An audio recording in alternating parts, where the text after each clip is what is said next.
Boa noite a todos. Feliz sábado, uma alegria vê-los mais uma vez. Espero que a sua semana tenha sido tão abençoada quanto a minha. Agradeço muito a Deus por esses dias que estivemos juntos. Foi para mim um privilégio. Estamos hoje na última noite da nossa semana de oração. Vamos concluir amanhã pela manhã com a mensagem pela manhã e a Santa Ceia às 3h. Vocês já receberam as informações. Que Deus prepare o nosso coração para que essa ceia, com essa conclusão da semana de oração, seja uma renovação na nossa vida espiritual. Quero mais uma vez dar uma boa noite para todos que estão nos acompanhando. Deus seja louvado por seu interesse de, mesmo em casa, acessar e escutar a palavra de Deus. Um feliz sábado para você também. Quero convidá-los a abrir a Bíblia no livro de Gênesis. Nós vamos começar com Gênesis, capítulo 1. Gênesis, capítulo 1. Gênesis, capítulo 1. Acabamos de orar, mas, já que abrimos a Bíblia, vamos falar com Deus novamente. Querido e eterno Pai, sempre que abrimos a Bíblia, nós paramos para falar contigo e pedir a tua orientação, direção para o que vamos estudar. Eu te agradeço pela oportunidade que tive de compartilhar algumas coisas que o Senhor colocou no meu coração com a igreja aqui no IACS e com todas as pessoas que nos acompanharam pela internet. E hoje, nessa última noite, nós pedimos que de maneira clara e poderosa, mais uma vez, o Senhor fale ao nosso coração.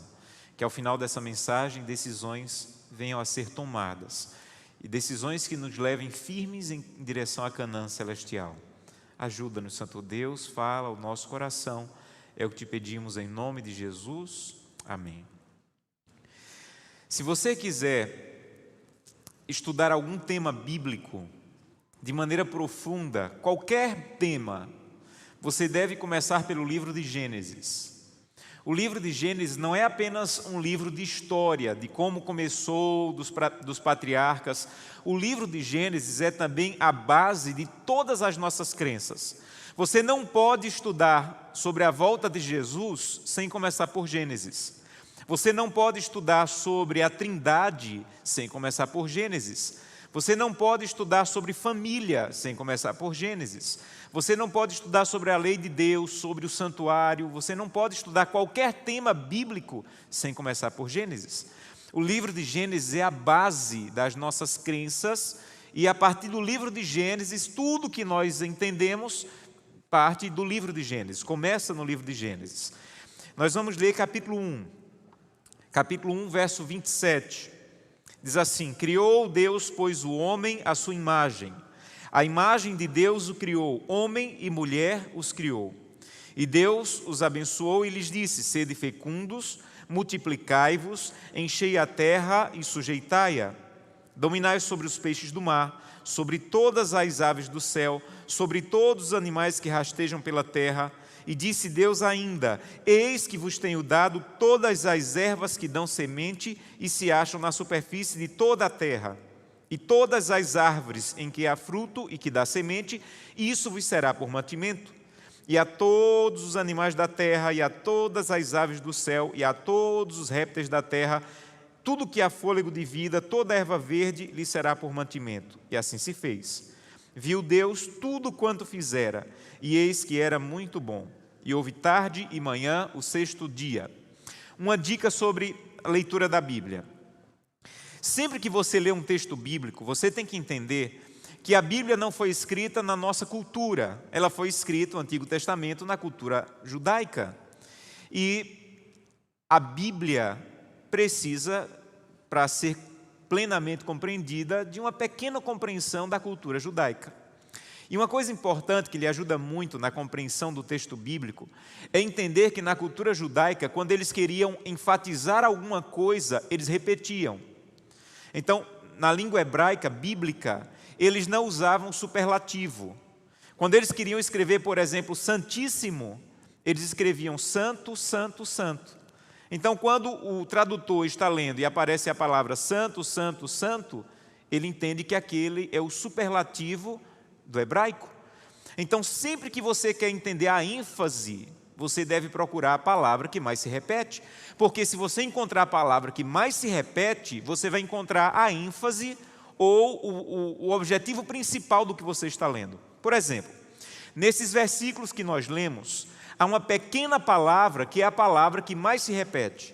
E às vezes nós passamos por ela despercebidos, mas se você pular essa palavra, você vai perder a compreensão de muito do que Gênesis 1 e 2 querem nos ensinar. A palavra é a palavra todo e toda, todo e toda, todo e toda, todo e toda. Em algumas versões, 15 vezes se repete essas palavras. Todas as árvores do céu, todas as aves do céu, todas as árvores, todas as ervas, tudo que dá fruto, tudo que dá sementes. Deus disse assim: eu criei tudo, tudo pertence a mim.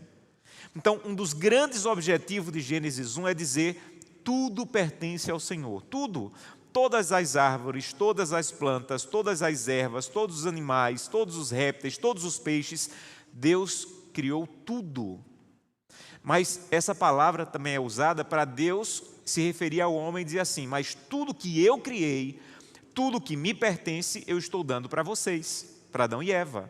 E aí ele repete tudo de novo: todas as árvores, estou dando para vocês. Todos os frutos, estou dando para vocês. Todos os animais, estou dando para vocês. Vocês devem dominar sobre tudo. Então, o Criador, o dono de tudo, deu para Adão e Eva tudo o que ele criou. Porque esse é o objetivo de Deus. O objetivo de Deus sempre foi plenitude. O objetivo de Deus sempre foi grandiosidade para o homem. Então, se você quiser entender o padrão de Deus para a tua vida, você tem que entender essa palavra: Deus te criou para tudo. Deus te criou para toda a paz, toda a felicidade, toda a vida. Esse era o plano original de Deus. Então, se você quiser saber qual é o plano de Deus para o teu casamento, Gênesis 1 diz: Deus criou você para tudo.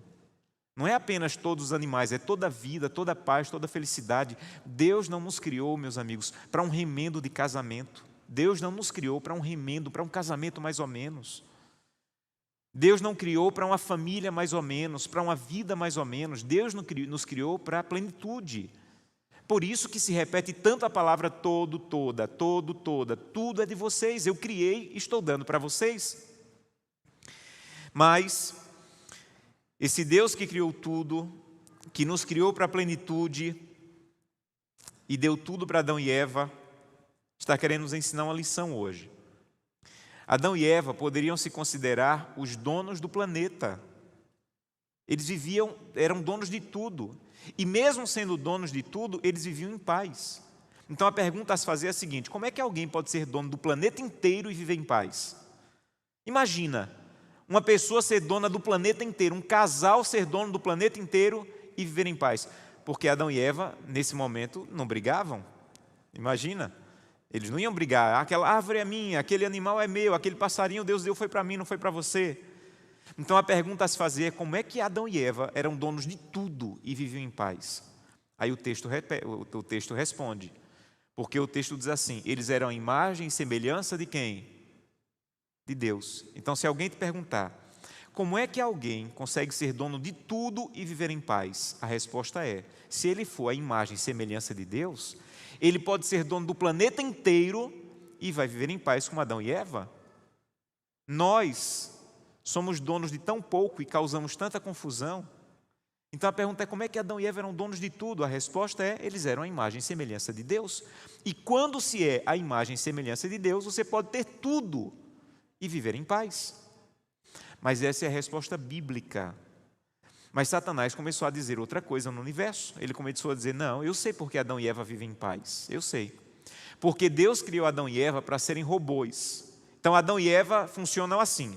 Eles só podem fazer o que Deus quer. Adão e Eva não têm possibilidade de escolher nada diferente do que Deus quer. Então Adão e Eva só podem fazer, eles são escravos do bem, eles são escravos da vontade de Deus. Eles não têm a possibilidade de escolher nada diferente do que Deus quer. Eles são escravos. E isso era uma mentira. E para provar que era uma mentira, aconteceu o que está no capítulo 2, verso 16. Para provar para o universo que Adão e Eva eram livres, que Adão e Eva poderiam discordar de Deus, que Adão e Eva tinham possibilidade de fazer o contrário do que Deus queria, Aconteceu o que está no capítulo 2, verso 16. E o Senhor Deus lhe deu esta ordem: de toda, olha a palavra toda novamente aí, de toda árvore do jardim comerás como? Livremente. Mas da árvore do conhecimento do bem e do mal não comerás, porque no dia em que dela comerdes, certamente morrerás. Capítulo 1, quantas árvores Adão e Eva poderiam comer? Os primeiros versículos que nós lemos, quantas árvores? Todas. Poderiam tocar em quantos frutos? Todos. Poderiam fazer piquenique embaixo de quantas árvores? Todas. No capítulo 2, eram todas menos uma. Olha, era fácil. Imagina quantas milhares de árvores existiam. Eles poderiam comer de todas, menos de uma. Mas aí nós conhecemos a tragédia do capítulo 3, verso 1. Mas a serpente, mais sagaz que todos os animais selváticos que o Senhor Deus tinha feito, disse à mulher: foi assim que Deus disse que você não pode comer de toda a árvore do jardim? Olha a palavra toda aí de novo. Respondeu então a mulher: dos frutos das árvores do jardim podemos comer, mas do fruto da árvore que está no meio do jardim, disse Deus: dela não comereis, nem tocareis, para que não morrais. Então a serpente disse à mulher: é mentira de Deus, Eva, é mentira, é certo que não morrereis, porque Deus sabe que no dia em que dela comerdes, vossos olhos se abrirão, e como Deus sereis conhecedores do bem e do mal. Pastor, eu já conheço essa história, mas o que é que ela tem a ver comigo? Deixa eu te explicar. O tempo mudou, mas o argumento que Satanás usa para tentar nos destruir, esse não mudou. Satanás mudou em maldade ao longo das eras, em muitos aspectos. Mas o argumento para nos destruir continua o mesmo, porque continua funcionando. É o mesmo argumento que ele usou para Adão e Eva aqui, para Eva nesse caso. Qual era o argumento? O argumento era o seguinte: Eva, não adianta ter todas as árvores desse jardim se você não tiver essa. Se você não tiver tudo, inclusive o que Deus disse que você não poderia ter, você não vai ser feliz. Eva, você só vai ser completa, você só vai ser realizada quando você tiver tudo, inclusive o que Deus disse que você não deveria tocar. Porque o que Deus dá, Eva, não é suficiente. O que Deus te entrega, o que Deus disse que você pode ter, não vai te satisfazer. Agora, quando você tiver tudo, inclusive o que Deus disse que você não deveria tocar, aí você vai ser completa. Gente, o argumento é o mesmo. O mesmo. Querem ver? Há 18 anos atrás, Deus me disse assim: olha, essa aqui vai ser tua esposa, Gleice. Vai ser a mulher da tua vida, é com ela que você vai ser feliz, completo. Sabe o que é que Satanás diz todo dia para um homem casado, para uma mulher casada? É mentira de Deus. Essa aqui não basta. Você tem que ter aquela outra mulher que não é sua esposa. O que Deus deu não basta. O que Deus deu não te completa. O que Deus deu não é completo. Agora, se você tiver aquilo que Deus disse que não tocasse, aí você vai ser feliz. É o mesmo argumento. É o mesmo argumento. O que Deus deu não basta. O que Deus deu não é completo. O que Deus deu não te satisfaz. Então você tem que ter aquilo que Deus disse que você não deveria tocar. É o mesmo argumento. Deus diz assim: olha, a semana pertence a mim. E você pode tocar, trabalhar, correr, fazer. Mas tem um dia que eu não queria que você tocasse nesse dia.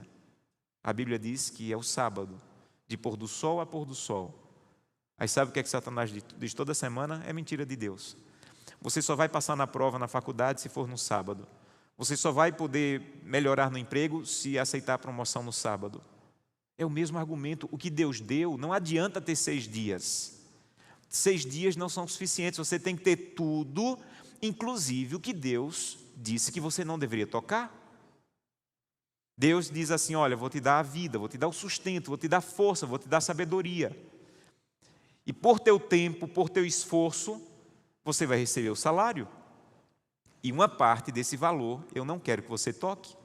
A Bíblia chama esse valor de dízimos e ofertas. E Satanás diz assim: é mentira de Deus. Você só vai prosperar de verdade quando você gastar tudo, quando você usar tudo. Uma parte não basta, você tem que ser dono de tudo. E é nesse ponto que nós não paramos para pensar na seriedade do que aconteceu. Porque depois que nos tornamos pecadores, a palavra tudo, todo, ela mudou completamente de sentido. Em Gênesis 1, ser dono de tudo não era nenhum problema. Em Gênesis 3, ser dono de tudo se tornou um grande problema, porque agora nós éramos diferentes de Deus, egoístas. E um coração egoísta não pode ser dono de tudo. Então, o que Gênesis está querendo ensinar para mim e para você é: Satanás continua com o mesmo argumento, dizendo o que Deus deu não basta, o que Deus deu não é suficiente, o que Deus te oferece não vai te satisfazer. Agora, quando você tiver tudo, inclusive o que Deus disse que você não deveria tocar, aí você vai ser completo. E o plano original do inimigo, eu desafio você, ou incentivo você, a ler um livro chamado História da Redenção, um dos livros mais incríveis que eu já li na vida, História da Redenção. E esse livro diz que o plano original do inimigo era o seguinte: eu vou tentar Adão e Eva. Se eles caírem, aí Deus não vai ter jeito.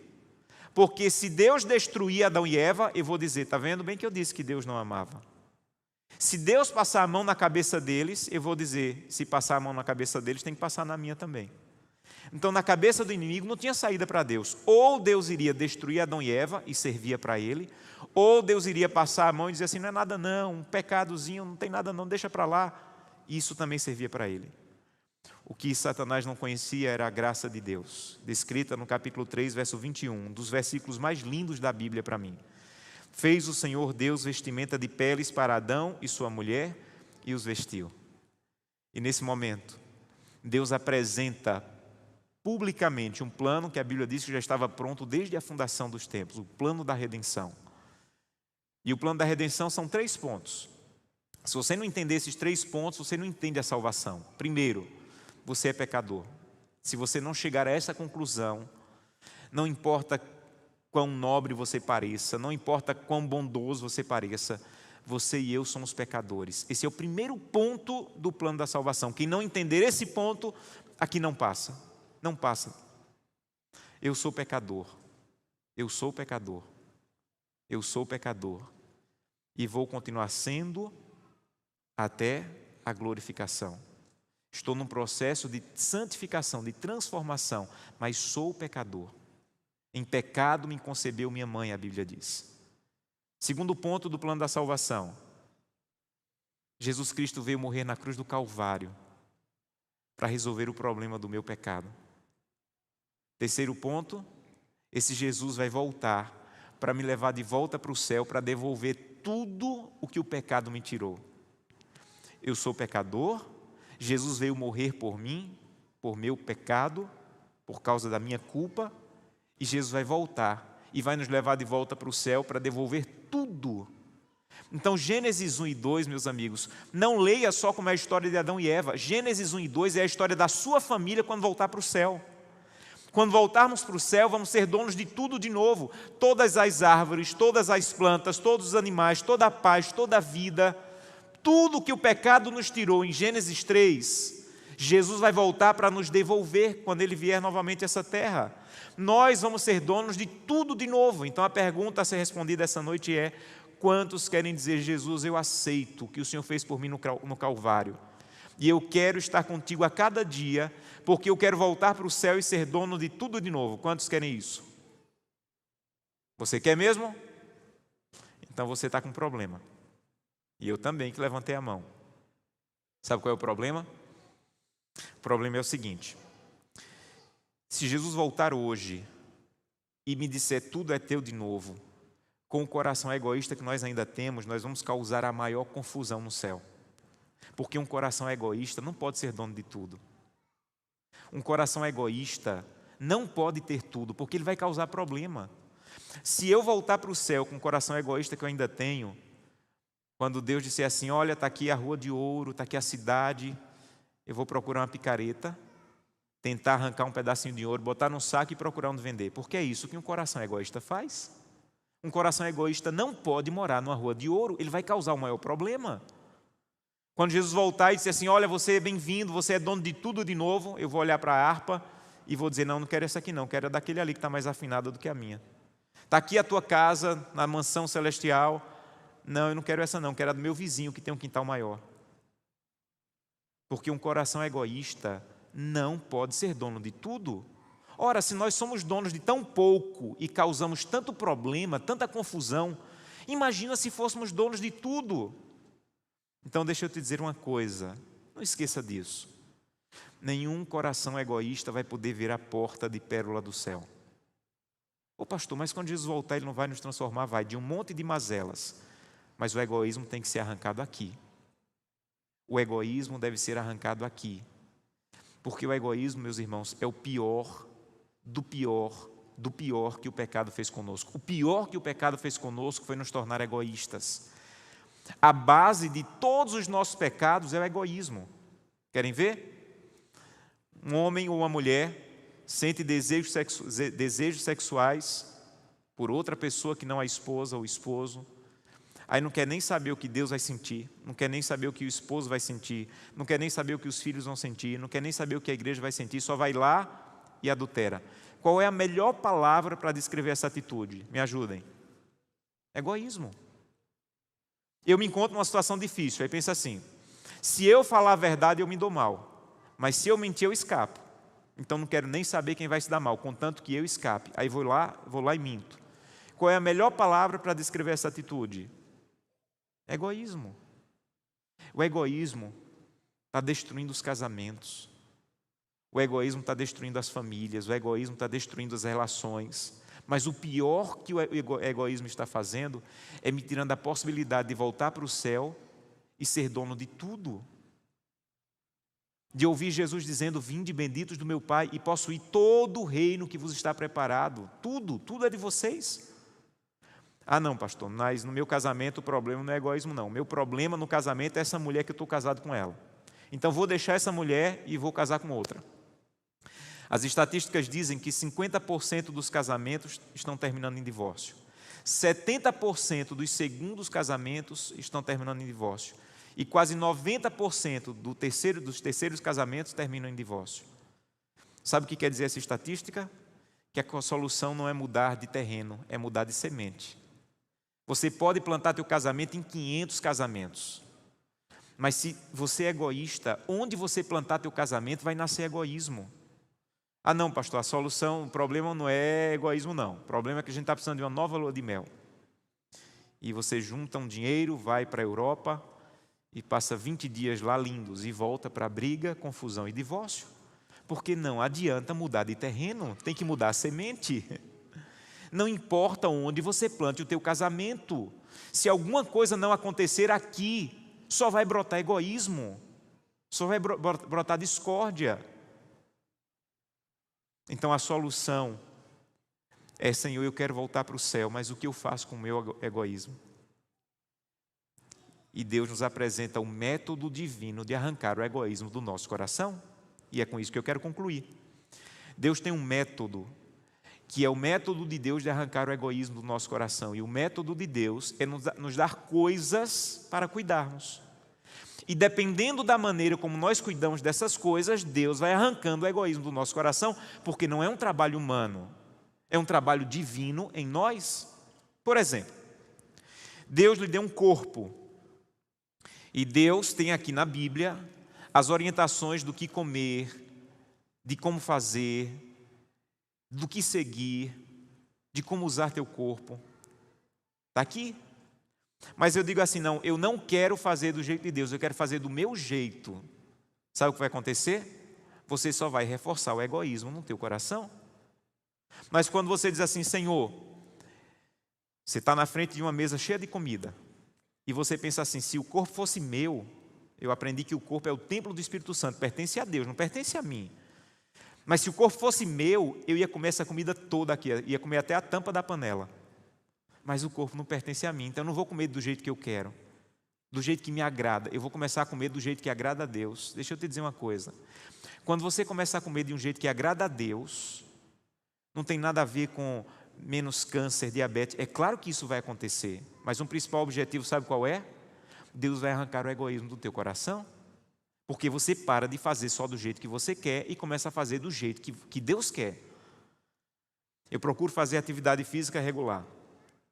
Mas eu vou ser sincero com vocês, não é porque eu gosto não. Eu gosto é de dormir. Por mim eu ficava dormindo e não ia fazer atividade física. Mas quando eu vou fazer atividade física, eu estou dizendo assim, Senhor, o Senhor é o dono do meu corpo. Por mim, se o corpo fosse meu, eu ficava dormindo. mas eu estou indo fazer atividade física para glorificar o dono do meu corpo. Sabe o que está acontecendo comigo? Não tem muito a ver com engordar ou emagrecer, isso vai acontecer, é uma boa consequência. Mas um principal objetivo é, Deus está arrancando o egoísmo do seu coração.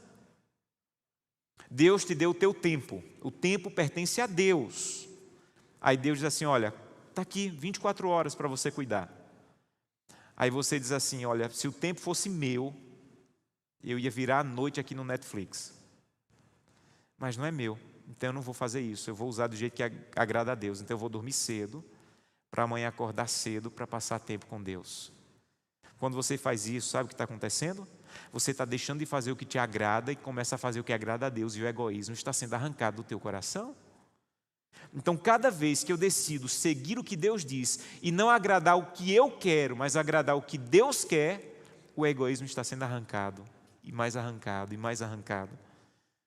Cada vez que você recebe um valor e você diz assim, se o dinheiro fosse meu, se tudo fosse meu, ia estourar esse dinheiro todo. Mas a Bíblia diz que tudo pertence a Deus, então eu vou honrar a Deus com as primícias, os dízimos e ofertas. Sabe o que é que você está fazendo isso? Sabe por que você está fazendo isso? Sabe o que acontece quando você faz isso? O egoísmo está sendo arrancado do teu coração. Fica tranquilo, que quando você resolve guardar o sábado, não é porque o dia de Deus vai se tornar melhor por isso, não. É você que vai ganhar com isso. Fica tranquilo, se você decidir, eu não vou ser fiel a Deus nos dízimos e ofertas, fica tranquilo, a causa de Deus vai continuar vencendo. Mas o seu egoísmo vai ser mais forte a cada dia. Então, o que Deus colocou para você cuidar é, na verdade, um teste, um preparo do que Deus está preparando para você no céu. Quando Deus diz assim, seja fiel num pouco, lembra desse verso? Que sobre o muito te colocarei, é isso que Deus está dizendo. Josanã, cuida desse corpo que vai durar aí 120 anos, porque quando você chegar no céu, eu vou te dar um corpo eterno. Se você é incapaz de cuidar de um corpo de 120 anos, como você quer cuidar de um corpo eterno?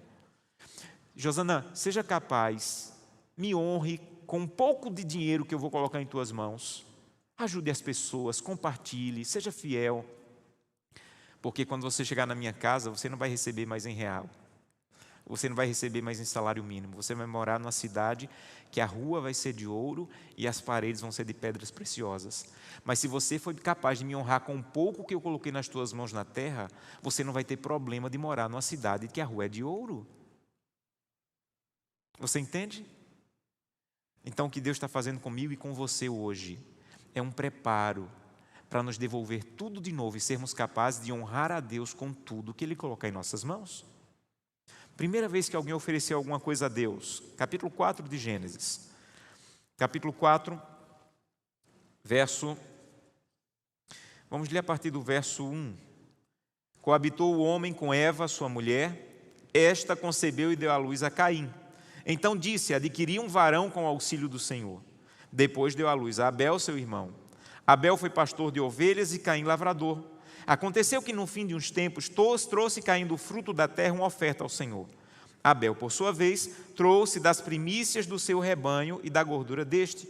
Agradou-se o Senhor de Abel e de sua oferta, ao passo que de Caim e de sua oferta não se agradou. Irou-se, pois, sobremaneira Caim e decaiu-lhe o semblante. Tem gente que diz assim, Deus se agradou da oferta de Abel e Deus não se agradou da oferta de Caim. Não é isso que o texto bíblico diz. Olha para o texto bíblico. O texto bíblico diz assim, agradou-se o Senhor de Abel. Então, o que agradou a Deus a princípio não foi a oferta de Abel, foi o coração de Abel que não era egoísta e que não queria fazer só do jeito dele. Abel queria fazer do jeito de Deus, por isso que o texto diz, agradou-se o Senhor de Abel e também do que Abel ofereceu. Porque o que agrada a Deus não é quanto você dá, é quem você é. O que importa para Deus de verdade não é quanto você tem, é quem você é, o que você está permitindo que Ele faça no teu coração. É isso que agrada a Deus. Deus não se agradou da oferta de Caim. Não é isso que o texto diz. O texto diz assim, não se agradou o Senhor de Caim. O Senhor não se agradou de Caim. Por que Deus não se agradou de Caim? porque a Caim só queria fazer do jeito dele. Isso só estava reforçando o egoísmo. E quando Deus vê alguém que só faz por egoísmo, o que ele oferece também não agrada a Deus. É por isso que eu preguei um desses sermões, que Deus não quer só o teu sábado. Deus quer o teu domingo, a tua segunda, a tua terça, a tua quarta, a quinta, a sexta. E o sábado é para você celebrar um Deus que você aprendeu a andar com Ele e permitir que Ele tire o egoísmo do teu coração todo dia da tua vida. Então o que nós precisamos entender é: Deus está voltando para nos devolver tudo.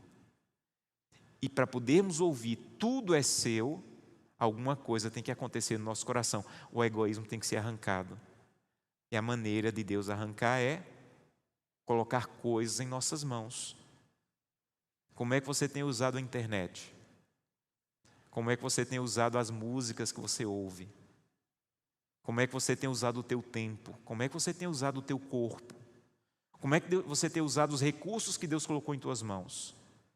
Porque é isso que nós vamos levar para o céu, um caráter transformado, ao ponto de andarmos tão pertinho de Jesus, que quando chegarmos na porta do céu, não vamos olhar nem para a rua de ouro, nem para a porta de pérola, vamos olhar para Jesus, que foi quem nós aprendemos a olhar diariamente aqui. E o que vai nos importar não é a rua de ouro a princípio, o que vai nos importar é estarmos pessoalmente, frente a frente, aquele que nós aprendemos a caminhar com Ele, viver com Ele, fazer a vontade dEle. Último versículo e termino com a história. Apocalipse capítulo 12. Apocalipse capítulo 12, verso 11. Aqui está falando dos salvos. E segundo Apocalipse 12, 11, olha quem serão os salvos. Apocalipse 12, 11. Eles, pois, o venceram. Eles, pois, o venceram. Aqui está falando dos vitoriosos, que serão salvos. Quem serão os vitoriosos? Segundo Apocalipse 12, 11.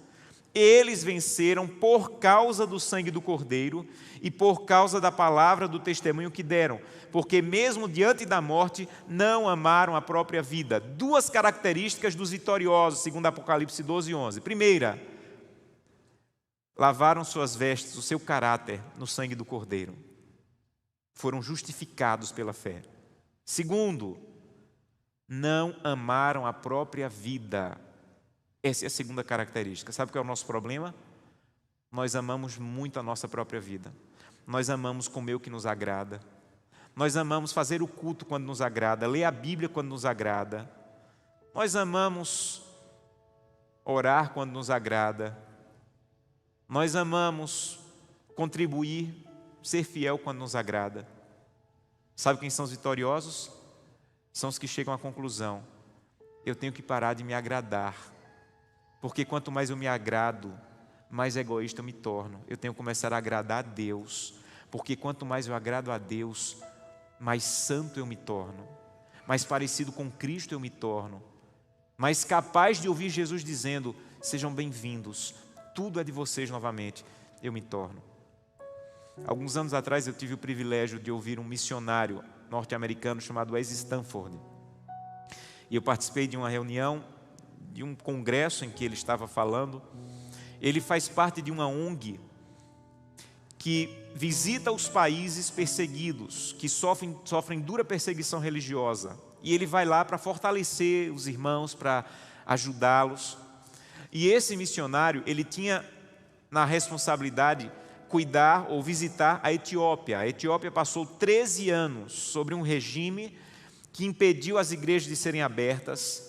Muitos cristãos foram mortos, espancados, presos. E esse missionário, ele ia para a Etiópia para ajudar, para fortalecer. E ele se encontrava com os irmãos escondidos nas florestas, nas cavernas, para tentar fortalecer a fé deles. E ele disse que um dia foi para uma cidade no sul da Etiópia chamada Sodo. E lá conheceu um pastor chamado Tadessa Assad. E a especialidade desse pastor era pregar nos funerais. Onde tinha um funeral, o pastor Tadessa estava lá levando esperança.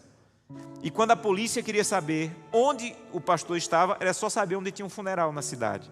Eles prendiam o pastor, espancavam o pastor, soltavam o pastor e ele voltava a pregar.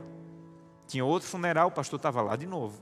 Eles prendiam o pastor, espancavam o pastor, soltavam o pastor e o pastor voltava a pregar. E um dia eles decidiram: nós não vamos mais soltar o pastor Tadeu, agora ele vai ficar preso para que todo mundo desista de seguir Jesus Cristo. E o pastor Tadeu pensou: já que eu vou ficar preso, eu vou pregar aqui na prisão. E levou mais de 20 detentos a Jesus. E os policiais ficaram com tanta raiva que disseram na cidade: nós vamos matar o pastor Tadeu eletrocutado. Mas eles não tinham uma cadeira elétrica. Então eles avisaram na cidade que na praça central da cidade o pastor seria morto. Pegaram fios desencapados, penduraram em uma árvore, levaram o pastor Tadeu, amarraram os fios nos braços dele, começaram um discurso contra o cristianismo, deram 1 minuto para o pastor orar. Alguém iria puxar uma chave, a corrente elétrica iria passar e o pastor seria morto. Mas quando eles puxaram a chave, fumaça e faísca para todo lado, alguma coisa aconteceu, a corrente elétrica não passou e o pastor estava vivo. E eles disseram: olha, nós vamos levar o pastor para a prisão, alguém vai consertar a gambiarra e amanhã, na mesma hora, podem vir, o pastor vai morrer. E o pastor pensou: já que eu vou morrer amanhã, vou passar o dia louvando a Deus, orando. Voltou para a prisão. No outro dia foi trazido, uma multidão maior estava, e esse missionário Wes Stanford estava lá no meio, vendo tudo acontecer.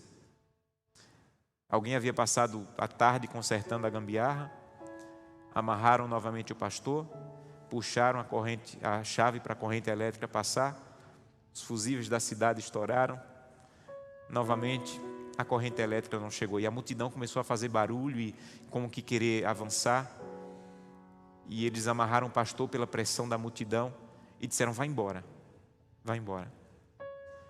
E esse missionário saiu atrás do pastor e disse: pastor, o que o senhor vai fazer? Um homem que passou 2 dias seguidos pela morte, o que o senhor vai fazer agora? Para onde é que o senhor está indo? E ele disse assim: eu soube que tem um funeral, eu vou lá pregar. E ele foi acompanhando o pastor Tadeu e disse: pastor Tadeu, eu represento milhões de cristãos na América e nós estamos orando por vocês aqui na Etiópia. E o pastor Tadeu parou, ficou com o rosto sério e disse assim: vocês na América estão orando por nós? Então volte para a América e diga que nós é que estamos orando por vocês. E ele perguntou: mas por que vocês estão orando por nós, se vocês é que estão enfrentando a perseguição? E ele disse: irmão missionário, você está vendo a nossa situação, você está vendo quão sério e quão perigoso é ser um cristão aqui na Etiópia. É tão sério que todo cristão na Etiópia acorda pensando assim: pode ser hoje o meu último dia de vida, pode ser que eu seja descoberto, que eu seja preso, espancado, morto, como vários já foram. Então, como todo cristão na Etiópia acorda tendo a clara noção que aquele pode ser o último dia de vida, nós passamos o dia em oração, na roça, em casa, o que a gente está fazendo, a gente passa o dia em oração, porque pode ser o último dia de vida. Mas eu soube que na América as coisas vão muito bem, e que tem cristão na América que consegue passar a semana inteira sem orar. É verdade que tem cristão na América que passa o dia inteiro, a semana inteira sem orar. E ele disse assim: é verdade, missionário, pastor, é verdade. E ele falou: irmão, você sabe que é proibido se reunir aqui como igreja, mas a gente precisa tanto um do outro, a gente precisa tanto do corpo de Cristo, que mesmo sendo proibido, muitos já tendo sido espancados e até mortos, nós nos reunimos à noite, no escuro, nas florestas, nas catatumbas, nas cavernas, porque nós precisamos do corpo de Cristo, nós precisamos um do outro. Mas eu soube que na América vocês têm igreja em todos os bairros, e mesmo podendo ir para a igreja a hora que quiser, que ninguém vai entrar para te espancar, tem cristão que no dia de culto não vai para a igreja, fica em casa. É verdade que tem cristão que no dia de culto não vai para a igreja, fica em casa, assistindo ou fazendo qualquer outra coisa. E ele disse assim: é verdade, é assim que acontece na América. E ele disse assim: missionário, eu tinha na minha congregação só a minha Bíblia, só uma Bíblia. E quando eu comecei a perceber que eu seria preso, eu reuni minha igreja à noite no escuro e disse: irmãos, o que nós temos de mais valioso é a Bíblia, e eu não tenho mais como guardá-la. Se eu for preso, eles vão destruir a Bíblia. Se alguém for preso e ficar com a Bíblia, vai destruir a Bíblia. Então eu vou fazer o seguinte: E ele disse assim: missionário, com minha própria mão, eu comecei a rasgar as páginas da Bíblia e comecei a dar um pouco para cada um, para cada família guardar escondido. Era mais fácil esconder pedaços da Bíblia do que uma Bíblia inteira. Então cada um levou um pedaço da Bíblia para casa. E à noite, missionário, quando eu estou pregando no escuro, no meio do meu sermão, eu digo assim: eu preciso de Isaías 53. E lá do meio do escuro, alguém se levanta e do fundo do coração começa a recitar Isaías 53, porque ele decorou aquela página que levou para casa. Mas eu soube que na América vocês têm 10 Bíblias em casa e tem cristão que passa a semana sem ler nenhuma. É verdade que vocês podem ter quantas Bíblias quiserem, mesmo assim não leem? E o missionário disse assim: é verdade, nós é que estamos precisando de oração. Meus irmãos, nós estamos urgentemente precisando de oração, urgentemente. Porque nós temos muito, mas o egoísmo tem tomado tanto conta do nosso coração, que nós só fazemos do nosso jeito, mesmo sabendo que está em oposição ao jeito de Deus. Nós usamos o nosso tempo do nosso jeito, mesmo sabendo que está em oposição ao jeito que Deus quer que eu use o meu tempo. Nós assistimos coisas do nosso jeito, mesmo sabendo que está em oposição ao que Deus quer que eu assista, que eu coma. Nós vamos ouvir hoje uma música, e eu gostaria de convidá-lo a ouvir com atenção a letra dessa música. E ao final eu quero fazer um convite a você, uma das músicas mais lindas que nós temos. E essa música fala profundamente ao nosso coração e fala exatamente dessa decisão de um dia estar com Cristo e ter tudo novamente. Feche os seus olhos e ouça com atenção a letra dessa música.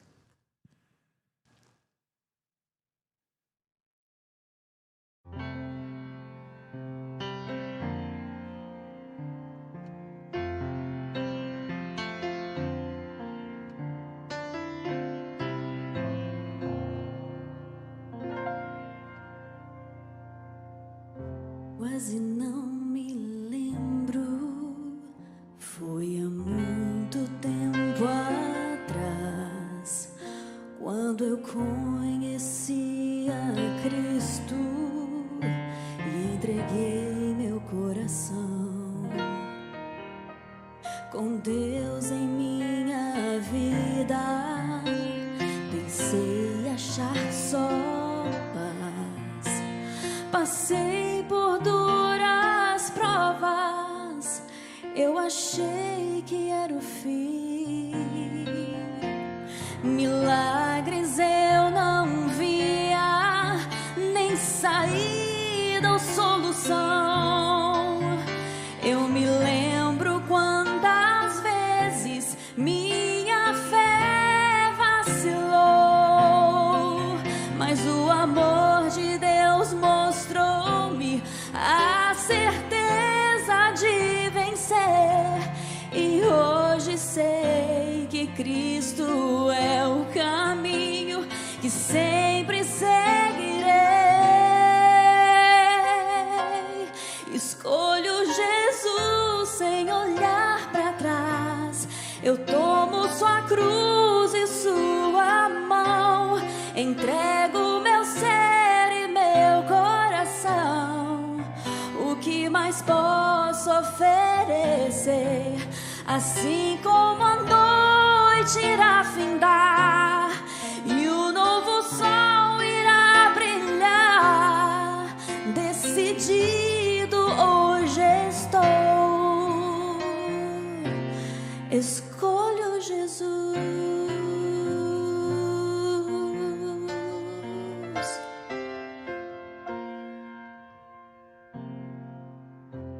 Eu temo confessar a maneira que vive.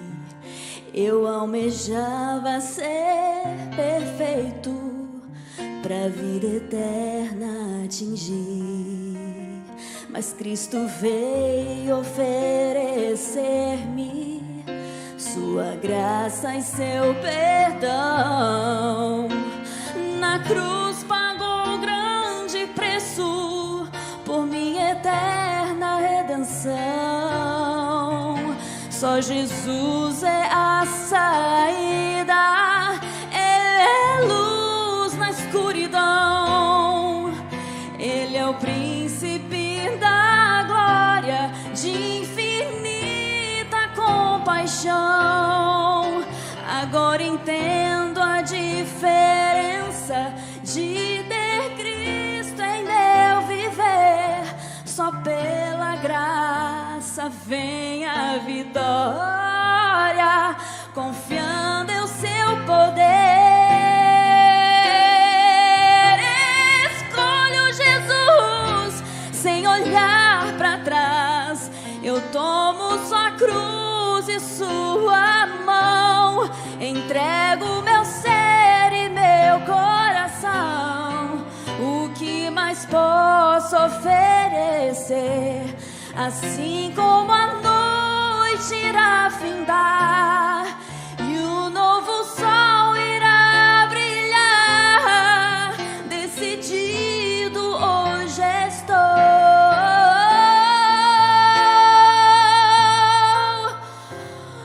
Escolho Jesus.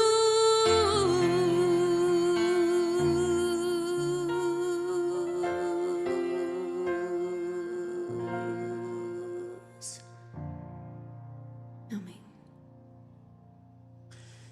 Quero convidá-lo hoje a tomar o que eu considero a segunda decisão mais importante da vida cristã. A primeira é aceitar Jesus Cristo e ser batizado. Essa é a decisão mais importante.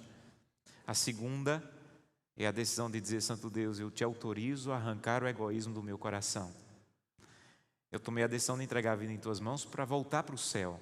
Mas hoje eu entendi que eu só vou voltar para o céu e ser dono de tudo quando essa transformação acontecer no meu coração. Então eu te autorizo, arranca o egoísmo do meu coração. Seja no aspecto do meu corpo, seja no aspecto da maneira como eu namoro, da maneira como eu trato as pessoas, como eu uso o meu tempo, como eu uso os recursos que o Senhor colocou em minhas mãos.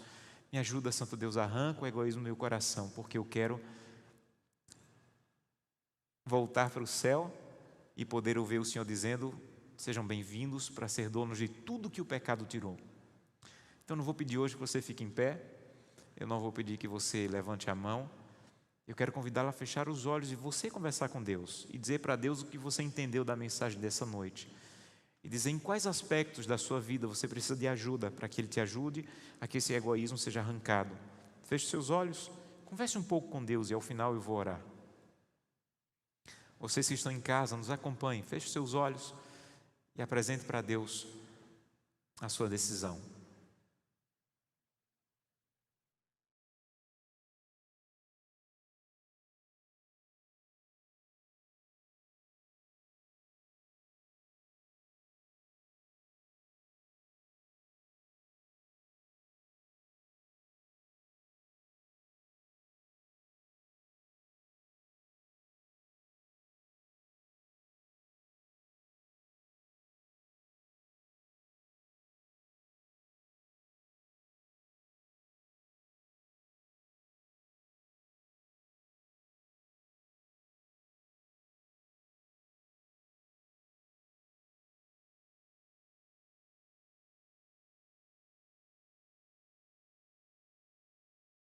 Querido Deus, imagino que hoje nós temos mais de 1000 pessoas conectadas e temos vários aqui e todos ao mesmo tempo falaram contigo. E é impressionante que o Senhor ouviu cada um, cada pedido, cada clamor, cada reconhecimento de que realmente o egoísmo está acabando o casamento, é o egoísmo que está acabando a vida, os relacionamentos. Mas essa noite nós entendemos o pior que o egoísmo está fazendo. Nós te pedimos perdão, Senhor, pela maneira que temos usado o nosso corpo, o nosso tempo, os nossos recursos, os nossos dons. Nos perdoa, nos ajuda a recomeçar, arranca o egoísmo. Nós te autorizamos, por mais que venha a doer, por mais que tenha que haver mudanças em nosso estilo de vida, em nossa maneira de agir, por favor, Santo Deus, arranca o egoísmo do nosso coração, porque nós queremos voltar para o céu e queremos ser donos de tudo o que o pecado nos tirou. Queremos ouvir o Senhor dizendo: vinde benditos do meu Pai, você foi fiel no pouco, agora você vai receber o muito que vos está preparado desde a fundação dos tempos. Abençoa-nos, Santo Deus, nos transforma a cada dia, mais e mais, É o que te pedimos, em nome de Jesus. Amém. Que Deus abençoe a todos.